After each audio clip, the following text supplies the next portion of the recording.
Hello everyone, I hope you're all doing really well. It's the 27th of June 2024. I'm Gary Waterman. I am a former UK police constable. I'm a Christian and I'm a victim of this international government fraud. Now, everything I've said over the last few months has been supported by evidence. Not only evidence, but evidence acquired from the government's own registration system and their incorporation documents, as well as other internet-based resources. Evidence that you can verify and corroborate yourself to see its validity. And I've come to one simple conclusion in all of this, and that is that our government and their organisations are an organised criminal group, a criminal syndicate with a criminal system in place to defraud and exploit most people and also cause suffering to millions, including innocent children in all of this, the most innocent of all. The evidence that I've acquired recently suggests that the royal family and those above our governments, such as the World Economic Forum, and no doubt those above them that are not exposing themselves, are behind this system of crime. It must stop. Now, I have evidence that I've recently acquired that suggests that many of those that are actually talking out, supposedly helping the people, may well be there to provide distraction, misinformation, to hide, prevent exposing the real truth in all of this. This is the truth. This system of fraud is the key to most of the world's problems. I cannot emphasize that enough. I have evidence now showing that many of these individuals supposedly helping the general public or the people are actually in collusion with my company, where this all started, with individuals within my company having clear connections to the intelligence agencies, international banking, the royal family, the Russian intelligence agencies, Ukraine, and government officials. Everything I am doing is because I am on a quest for truth, with the understanding that truth must be the foundation for all relationships. Without truth to then generate trust and integrity and transparency, everything will crumble. Now, it's clear that there is evidence suggesting that the directed energy systems in place are a key part of their plan of potential depopulation against the innocents. This system of fraud has enabled this through the crime in the first place at the heart of this, the creation of organisations to remove accountability and liability for whatever it is they intend to do. I'm going to show you more evidence now in relation to the directed energy systems. This is a message I had from a person called Mark Steele in the last couple of days. If you don't know him, he claims to be very knowledgeable about the technology of the 5G systems and how it's integrated into the lighting, and makes claims that they are directed energy weapons that are harmful to the general public. And this was a message. I've just screenshot it and redacted part of the message to protect other people within it. And this is a link that was within that message to a government website. It's a website that we're going to have a look at in a minute. And I've been liaising with Mark for a little while now. And aside from Mark's evidence, I have serious concerns about this. Let me just make this clear. I can't verify and corroborate Mark's evidence, but I 100% am extremely concerned, and everything that I've said is based on my own verifiable and corroborative evidence as somebody who was a professional risk assessor of the threat of risk and harm. Okay, so I just want to make that clear. And since over the last few days, I've established that those others, that have been trying to undermine Mark's concerns for quite a long time, and seemingly before I was even on the scene, there's now evidence showing that they have been in collusion with my company. Okay, so with individuals within my company. So we're going to talk about that in another video. This is the website, the link, and I do suggest you go and look at this. I'll try and put it in the description of the video if I can, if I remember. And I'm going to read it to you, and you'll see how important this is. Now, bear in mind, Mark didn't send me this to look into this any further. I've done this myself, which has led to the evidence I'm going to show you. I'm going to read this to you. And it's a press release from, you can see at the bottom there, the 14th of September 2023, and it's by the Right Honourable Sir John Whittingdale, OBE, who is from the Department for Science, Innovation and Technology within the government. And it says £88 million research and development booster for innovative connectivity to future-proof UK mobile network. And this is very important. Sporting venues and tourism hotspots will see trials of new mobile tech to increase the resilience of the UK mobile network, thanks to £88 million of UK government research and development investment in innovative connectivity. So in locations where you have many people in one area, condensed into a small area. Government announces £88 million investment in innovative open 5G connectivity solutions across the UK.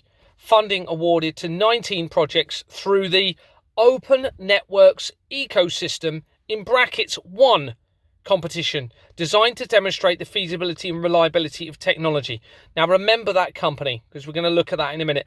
And I'm not going to read the rest of it, but it basically says that in September they were proposing an £88 million budget to put new technology, 5G technology, in stadiums, so sports stadiums, football stadiums presumably, and tourist areas where there are lots of people in one place at one time. Now let's look at that company. Now when you search for that company on that government website, it brings up this as the first choice to look at: Open Network Services Limited.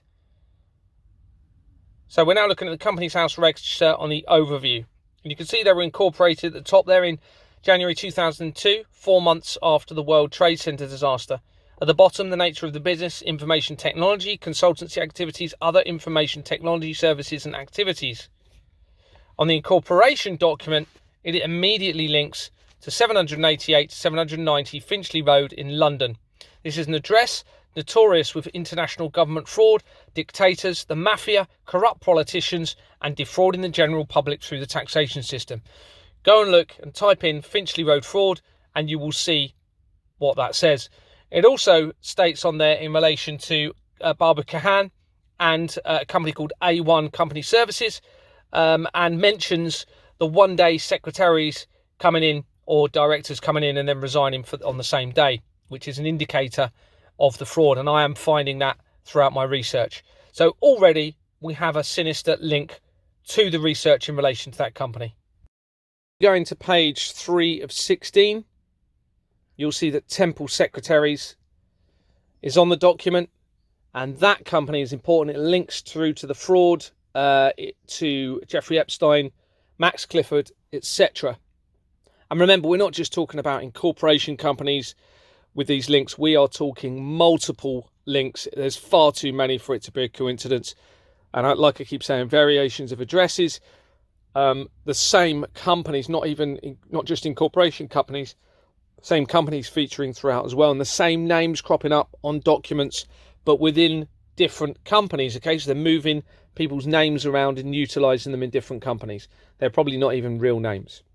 Going into the people tab on the Open Network company, you'll see Michael Lynn. If you click on Michael Lynn, you can see 5 companies in relation to that person, and there's various other similar companies: ONS Communications Limited, Open Network Services Group Limited.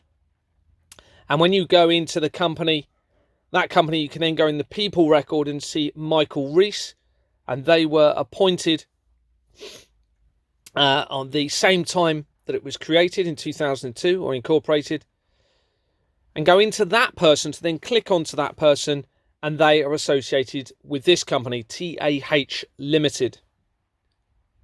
And here is TAH Limited, and immediately you'll notice the address is in Poole, in Dorset, not far from where this all started, where my evidence started to be acquired. Now let's go into this company, and you can see it was incorporated in 1972. and dissolved in 2016.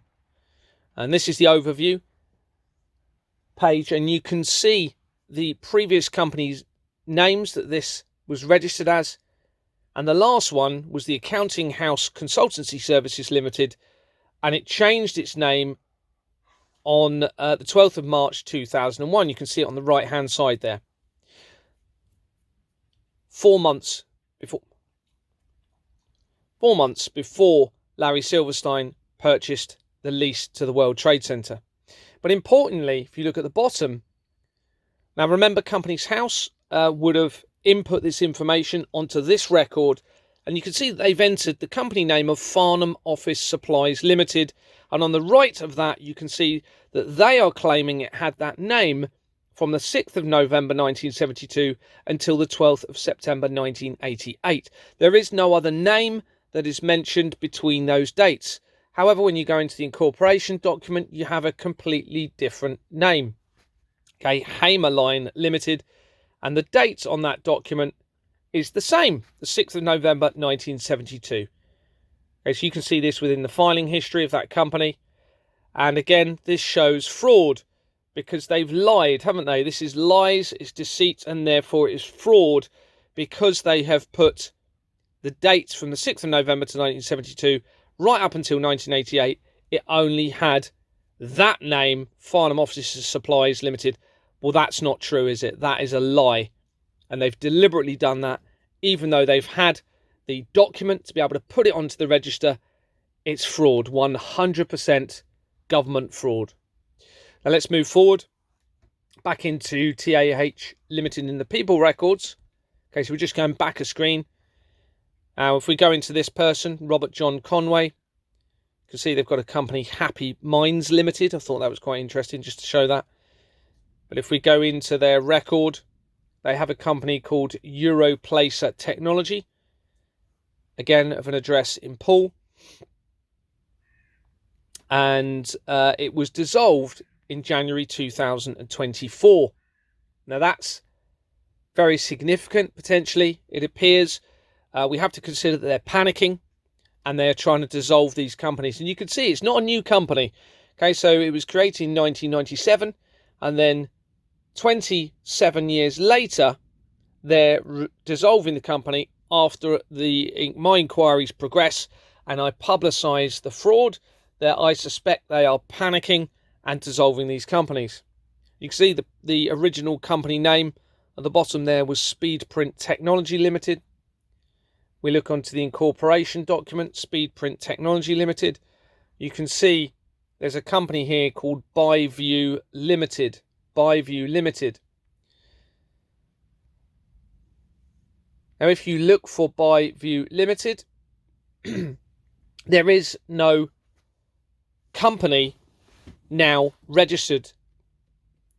It shows there used to be because they're attached to personal appointments. So when you search here on Google, you can see it comes up with Byview Limited, but not the overview, so not the register. And you can see that they were appointed to 8,310 companies, but there is no actual company registered under that name. So it's been removed, or it was never registered in the first place. Going back into Europlace company and into the people record, and you can see this person, Julian Boardman. And if you go into them, you have this management company, 6 to 17 Hessery Place Management Company Limited, and immediately I recognised this address. Now this is very close to where my company is based. It's just down the road, and I recognised it because it's linked to Fox's Property Management Limited that we'll come to in a minute. Looking on the incorporation document, you can see it's an active company. And here you go, Fox's Property Management Limited. And you can see the address is the same. And this address, with my other research going into it, it links through to illegal entity companies, many of them, many real estate companies. It links to the councillors. It goes through to my company. But it also goes through to and links in with research for the special advisor for Rishi Sunak, and who has been the special advisor for the last few prime ministers, Dougie Smiths. Smith. There's also connections through to Ghislaine Maxwell via a company called Farah Management, I believe. And as we know from my other research, Farah and Co. Links directly to Ghislaine Maxwell through the Companies House Register and her companies that she was part of. Going back into 6 to 17 Hessere, we have Ludovic Blackburn. And Ludovic connects, when you click on his name, to Crown Place Poundbury Management Company Limited. Crown Place Poundbury Management Company Limited. Now, I knew, having lived in the area for a long time, that Poundbury was owned by the Prince of Wales. Okay, so this is an area near Dorchester in Dorset, and this is an article which is very important. It's from ITVX that you can see, and it's dated Monday the 12th of September 2022, and it states Prince William becomes the new owner of Poundbury in Dorset following King Charles III's proclamation. Now, this is very important because I started identifying the emission of money from my company before July, July 2022, but I started to establish the forged bank documents around this time, July, September. And on the 11th of July, what really triggered me to investigate further was me knocking on the acting chairman's door, who lived in the building at the same time, the same building that I was living in, to which our company related, and me asking to view the bank documents, and then becoming extremely angry with me, and then resigning 2 days later. This then led, which we'll talk about in a minute, to the management company resigning and 2 others. Now, that was on the 13th of August 2022. And here we are on Monday the 12th of September. Okay, almost a month, less than a month later, we have the King, now the King, Prince of Wales. And it says the ascension of King Charles III to the throne means a new owner for Poundbury in Dorset. The new Duke of Cornwall, Prince William, takes on this role from His Majesty, who has always been very passionate about the project and a developer himself. Now, real estate is huge for all of this. This is how I found out about this fraud, through those initial inquiries.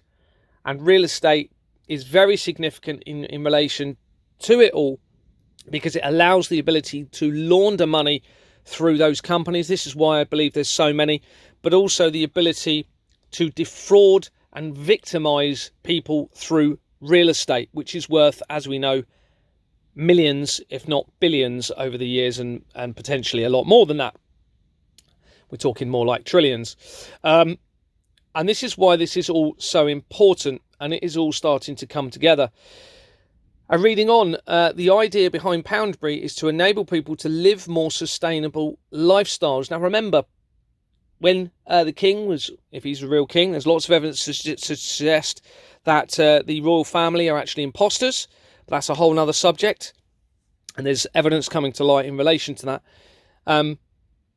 But we have to, if we remember that the king, when he was the Prince of Wales, was very much into climate change, emphasising that climate change is an issue and that something needs to be done about it.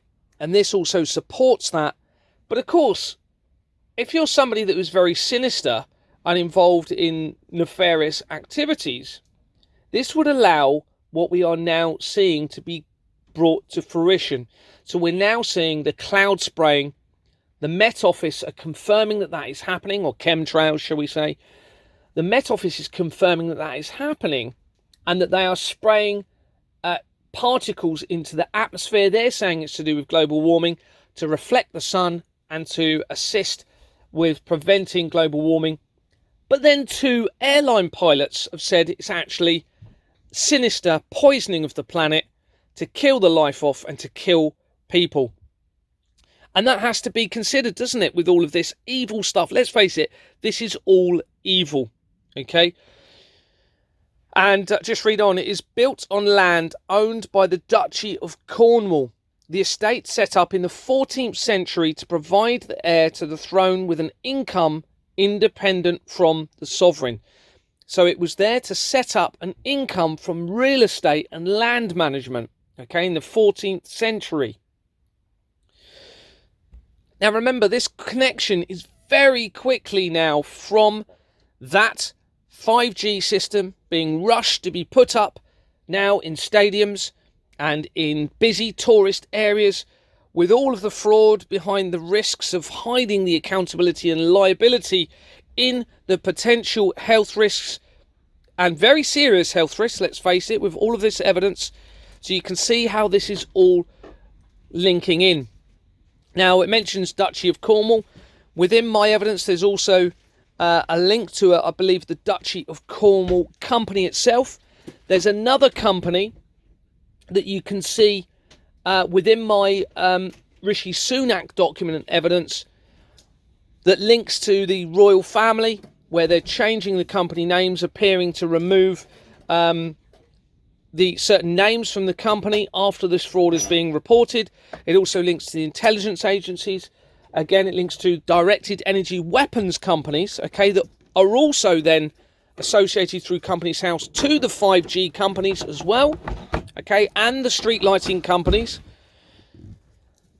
And it also links through to pooled pension funds.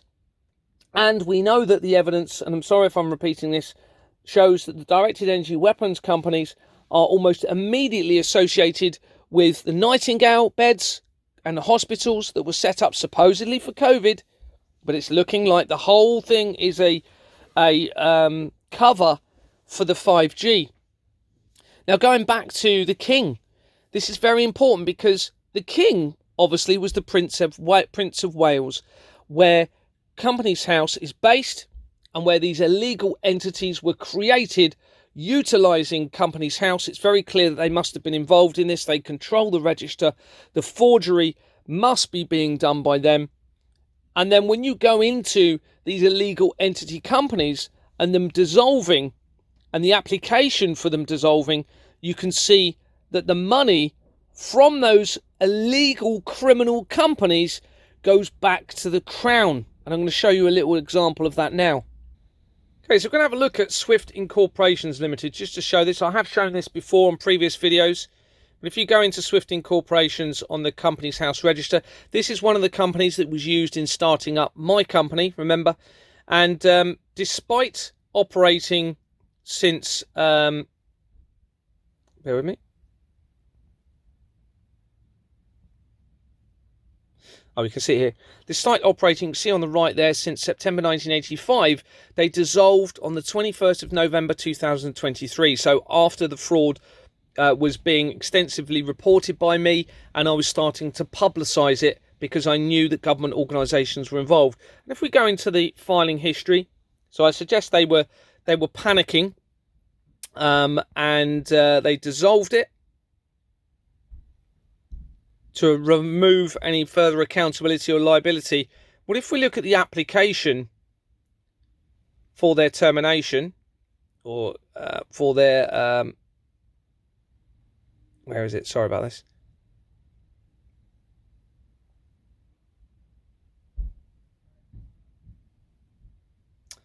Okay, now I believe it's this document. Oh, no, it's not. Go back.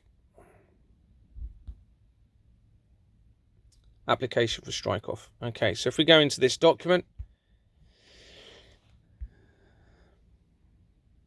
we can see this. So this is the application for the company to dissolve. And you can see it's Swift Incorporations Limited. And somewhere on here, if I can recall correctly, here we are. Sorry about that. At the top of the page 1, I believe. Yeah, page 1, it says, this is an important notice and should not be ignored. The company named is applied to the registrar to be struck off the register and dissolved. Please note that on dissolution, any remaining assets will be passed to the Crown. Okay, so the money from these criminal organisations goes back into the Crown when they dissolve illegal entity companies created fraudulently. That means that the Crown is complicit to this crime. 100%. Now, going down on page 2, you can see these two names were the applicants. And on the page 3, you can see that Vistra Trust Limited was the company involved in the application and dissolving.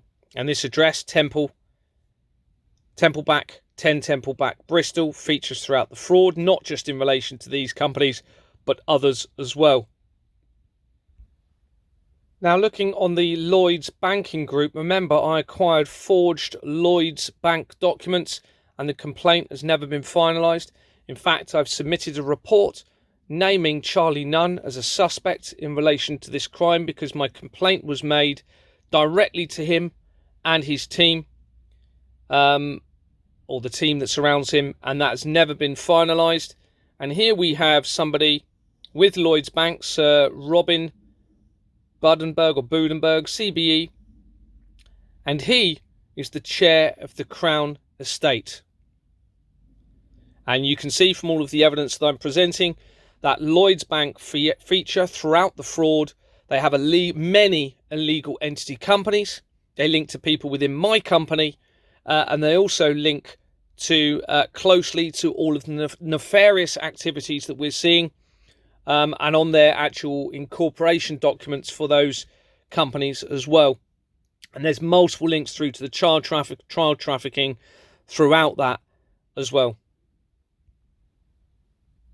This is just showing a document that I produced a while ago, and it shows articles from Daily Echo that links very, very closely to all of this fraud. This is within my public document file. I'm not going to read all of this because it does also relate to another video. But you can see on here some screenshots taken, bear with me, confirming that, and there's Nigel Farage on there as well, which we'll talk about later. There's links to JP Morgan through this, but the important bit just in relation to what we're discussing is a bit further down.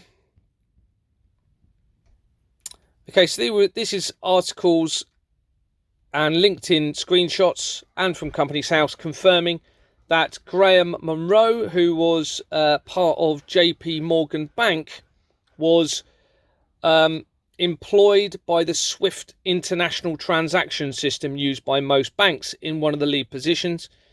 JP Morgan links to people within my company. Okay, remember I acquired the forged bank documents through my company, and their family, people within my company, appear to start up JP Morgan banks and are linked to the intelligence agencies. But also here, you can see an article from 2023 last year on the left, top left there, March 2023. Samantha Emery of Lloyds Bank has also been named to the board for the SWIFT international transaction system. Now, most banks use this system, and that was started up by Swift Incorporations Limited and Jordans and Sons Limited, the same illegal entity companies that started my company as well. So you can see how this all links in. Poundbury, the area in Dorchester, will show how it links to my company now. And remember, we're not far away from the 5G research for that company on the government website in the first place. And this is a Wikipedia for Poundbury, and it says Poundbury is an experimental urban extension on the western outskirts of Dorchester in the county of Dorset, England. The development is led by the Duchy of Cornwall and has been endorsed, has the keen endorsement of King Charles III when he was Prince of Wales and Duke of Cornwall, under the direction of its lead architect and planner, Leon Cryer. Sounds like a German name, which does appear to tie in. If you go and look at the Albert Pike document and the Silent Weapons of Quiet Wars document, it all seems to tie into this sinister plan. I'll read on. Its designer, so this is its designer, is based on traditional architecture and new urbanist philosophy. And here's some other articles in relation to Poundbury. Has a new owner.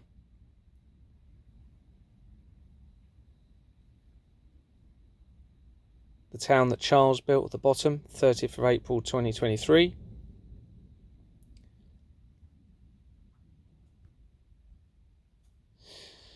And going back now, so we're now just going back again to that company, and Ludwig is connected to another Poundbury company, Abbey Court Poundbury Management Company Limited, and another one, Pavilion Yard Poundbury Management Company, and another one, Crown Square Poundbury Management Company Limited. Now, I'm only showing some of this, otherwise I'll be here for hours and hours, but you can see there's a very clear connection now from the research of that 5G company through to Poundbury Company, the fraud throughout. Now, obviously, there'll be lots of other illegal entity companies. I've just shown you some examples as we're going. And you can see and start to build a picture as to how the royal family, and particularly Prince Charles and the King, if you believe they're the real king, are heavily integrated into this system of fraud. Now, going back to Fox's Property Management Limited of 6 Paul Hill, Bournemouth, you can see it here. You've got a company called Roseville Lodge Management Company. And if you go onto their incorporation document, they were also started with Jordan's Limited and Swift Incorporations Limited. And notice within the box at the top there, it's potentially a forged document. The font is different. The line would normally be across the middle of that box horizontally. And that is not there. And again, that's an illegal entity company. So we're going to look at Fox's Property Management. Just to confirm there, it was listed on the people with 6 to 17 Hessere company that we looked at earlier. Again, 6 Paul Hill Road.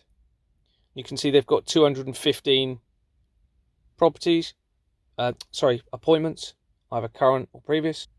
And when you look at Fox's Property Management, it goes to the various companies. But here's one example of the Bays RTM Company Limited. And of course, 6 Paul Hill is the other, is the same address. And this is where it connects to my company, because this is the current management company for my company, Exbourne Manor Freehold Limited. And you'll see that in a minute. You can see the Bays is written at the top. And very closely linked was the Oasis Pool Management Company, Management Limited Company. And whilst still at the property and being a director, and when I realised what was going on and how serious this was becoming, they requested payments from me, but they requested it, my new management company requested it in relation to this company. Now I found that very interesting, and it's because that company links to our previous management agent, the same company that resigned when I wanted to discuss what was happening with our accounts and the fire safety, and where they completely refused to discuss anything. So there was a connection that I wasn't aware of, that they didn't tell me about, between the current or new management company and the old one that resigned. So there was it's very apparent that there was a collusion between all of them. And the evidence I've shows that the evidence I have shows that all of these management companies, many of them, are all interconnected through directors that are resigning, similar addresses or same addresses being used, etc., etc. It's appears to be a huge criminal organisation of fraud and corruption.